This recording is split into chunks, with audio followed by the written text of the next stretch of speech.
जगाच्या विविध भागात सुरू असलेल्या संघर्षाच्या दुष्परिणामांना तोंड देण्यासाठी एक लवचिक आणि वैविध्यपूर्ण पुरवठा साखळीची सातत्यपूर्ण राजनैतिक प्रयत्नांची आणि अधिक जास्त प्रमाणात आंतरराष्ट्रीय सहकार्याची आवश्यकता असल्याचं परराष्ट्र मंत्री डॉक्टर एस जयशंकर यांनी अधोरेखित केलं आहे।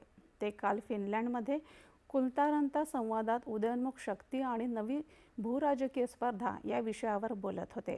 या संघर्षाचे दूरगामी परिणाम होणार आहेत आणि संबंधित क्षेत्राच्या पलीकडे अन्य भागांनाही याची किंमत मोजावी लागेल, असं जयशंकर यांनी सांगितलं। आंतरराष्ट्रीय समुदायाला या संघर्षांचे परिणाम कमी करण्यासाठी आणि वाटाघाटींसाठी अनुकूल वातावरण निर्माण करण्यासाठी सातत्याने प्रयत्न करत राहिले पाहिजे, असं मत त्यांनी व्यक्त केलं। भारताचे ऊर्जाविषयक निर्णय राष्ट्रीय हिताशी संबंधित आहेत आणि क्रयशक्ती आणि उपलब्धता विचारात घेऊन त्याबाबत निर्णय घेतले जातात, असं त्यांनी स्पष्ट केलं।